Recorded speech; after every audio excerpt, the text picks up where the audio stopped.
क्या है कि जब चाहतें हद से बढ़ जाती हैं, निराशा तभी मिलती है। जैसे कभी धृतराष्ट्र ने गांधारी के मन में ये बात बिठा दी थी कि बिना पुत्र के दुनिया सुनी है। धृतराष्ट्र की बातें सुन सुनकर गांधारी ऐसी पागल हो गई कि उसने अपना ही नुकसान कर लिया। जबकि पांडु अपनी चाहत पूरी करने के लिए पत्नियों के साथ वन के लिए निकला तो उल्टे उसे किंदम ऋषि का शाप भी मिल गया। तब उसने कुंती को देवताओं की मदद से संतान पाने की छूट दे दी। ऋषि दुर्वासा के मंत्र से कुंती और माद्री के 5 बच्चे हुए। अब पांडु खुश था, पर मैं उसकी चाहतों के अभी भी खत्म न होने का साक्षी हूं। मैं आकाश हूं। मैंने देखा है कि कैसे माद्री के यौवन ने पांडु को शाप बुलाने पर मजबूर कर दिया। अरे, आप अभी तक जागे हैं? ये चांदनी रात मुझे सोने नहीं देती माद्री। रात गहरी हो गई, सब सो रहे हैं। पर आपको क्या हुआ? तुम्हारा ये रूप, ये यौवन, आंखों का आमंत्रण और ये चांदनी तुम्हारे रूप को कितनी मादक बना रही है। तुम मेरे मन के बहुत पास होती जा रही हो माद्री, बहुत पास, बहुत। ये अचानक आपको क्या हो गया स्वामी? जाने क्या हो गया है। दिन में देखी भीगे वस्त्रों के बीच से झांकती तुम्हारी देह से मन ही नहीं हट रहा। इधर आओ ना माद्री, मेरी भुजाओं में समा जाओ। कितनी सुंदर हो तुम। छोड़िए ना। अब सब्र नहीं होता माद्री, माद्री, माद्री, सब्र नहीं होता। हे ईश्वर! स्वामी, क्या हुआ आपको? उठिए। नहीं, नहीं। शैया पर चलिए स्वामी। दीदी, दीदी। माद्री, क्या हुआ माद्री? और ये तुम्हारे वस्त्र इतने अस्त-व्यस्त क्यों हैं? कहाँ गई थी तुम? हाँ, स्वामी पीड़ा से तड़प रहे। दीदी, तुम इतनी रात में क्यों गई थी उनके पास? कैसे भूल गई ऋषि का शाप? मन वश में नहीं रहा दीदी। अनर्थ कर दिया माद्री, तुमने अनर्थ कर दिया। महाराज आके खोलिए। माद्री जल लेकर आओ। महाराज खोलिए आके। ये लीजिए। कुंती, तुम मेरे पुत्र को। पुत्र यही है। देखिए, ये रहे हमारे पुत्र। मैं निसंतान नहीं हूँ कुंती।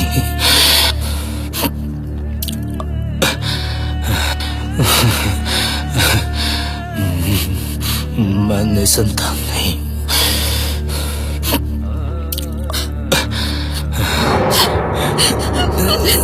स्वामी!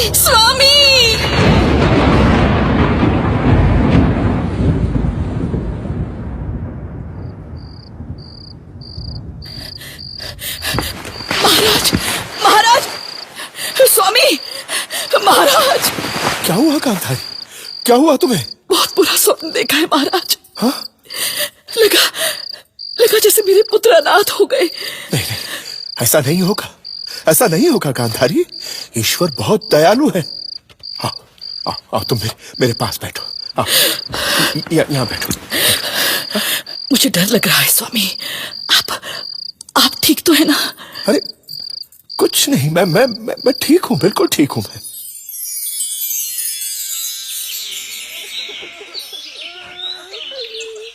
कैसी विडंबना है ये। हस्तिनापुर का शक्तिशाली सम्राट अपने राज्य और अपने परिजनों से दूर भूमि पर मृत पड़ा है। देवी कुंती और माद्री की पीड़ा सही नहीं जाती। पति का मृतदेह उन्हें और दुखी कर रहा है। बच्चे भी जहां तहां पड़े हैं। हमें महाराज पांडु के देह संस्कार का प्रबंध करना चाहिए।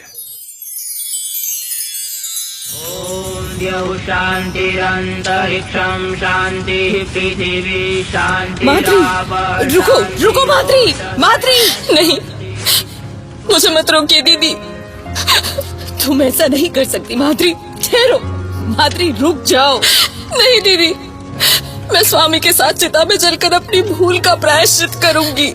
नहीं माद्री नहीं, तुमने जानबूझकर कोई भूल नहीं की। क्षमा करे दीदी, अंतिम समय में मैं उनके साथ थी, मैं ही उनका काल बनी। बच्चों का ध्यान रखना दीदी, साध्वी बहुत छोटा है, मुझे बहुत प्रिय है। चलती हूँ, मुझे आशीर्वाद दो। ये तुम ठीक नहीं कर रही हो माद्री, मत जाओ मत जाओ।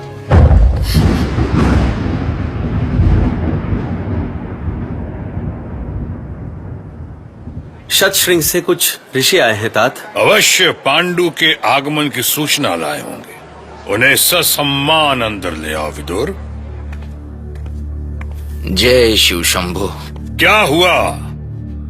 शतशृंग ऋषियों के मुख पे उदासी? दुखद समाचार है गंगा पुत्र। महाराज पांडु। सूचना क्या है? कहाँ है पांडु? वो नहीं रहे, और देवी माद्री ने भी उनकी चिता पर अपने प्राण दे दिए। ओम शांति शांति शांति।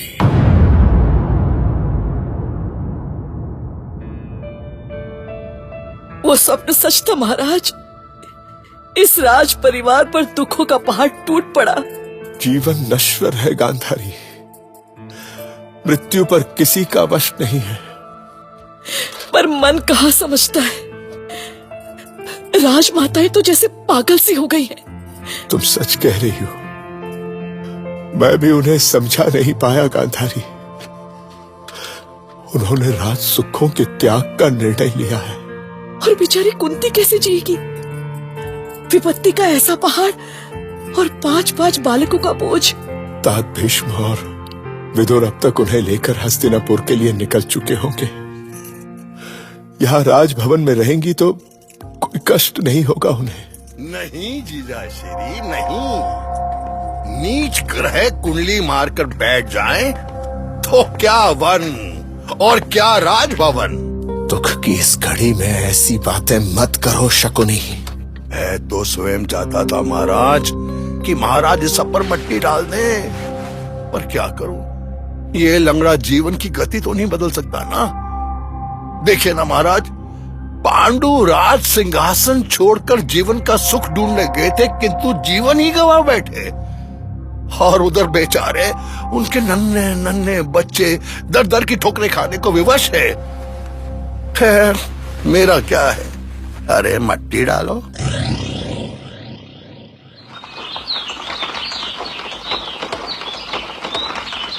हस्तिनापुर का राजभवन तुम्हारा है कुंती।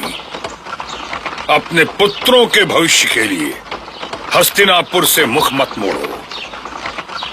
देखो, पूरा राज परिवार तुम्हारे स्वागत में खड़ा है। कौन है ये? रथ पे पत्थर किसने मारा? बच्चे हैं तात, खेल रहे होंगे। किसी को चोट तो नहीं आई? गांधारी के बच्चों के फेंके एक पत्थर ने बता दिया कि कुंती के बच्चों का यहां स्वागत नहीं होने वाला है। पर कुंती के पास और कोई रास्ता भी नहीं था। आखिर बच्चों को लेके कहां जाती वो?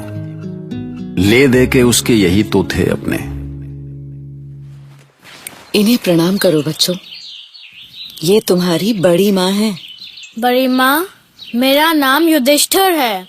ये भीम, ये अर्जुन और ये नकुल और सहदेव है। धन्य भाग्य कुंती, धन्य भाग्य, बहुत प्यारे बच्चे हैं। अब एक पल में पांडवों की दुनिया बदल गई। कहां झील और नदियों से घिरा शतशृंग और कहां हस्तिनापुर का राजभवन। सबसे बड़ा 5 साल का युधिष्ठिर हैरान था, पर भीम पर कोई खास फर्क नहीं पड़ा। वो खा पी कर खुश रहता। 100 कौरवों की भीड़ से पांडव कभी कभी परेशान हो जाते। कभी डॉर्मेट्री में ठहरे हैं। बस शांत पहाड़ से आए पांडवों की लाइफ अचानक डॉर्मेट्री की लाइफ जैसी हो गई थी। सुनते हैं कहानी भारत की, महाभारत की।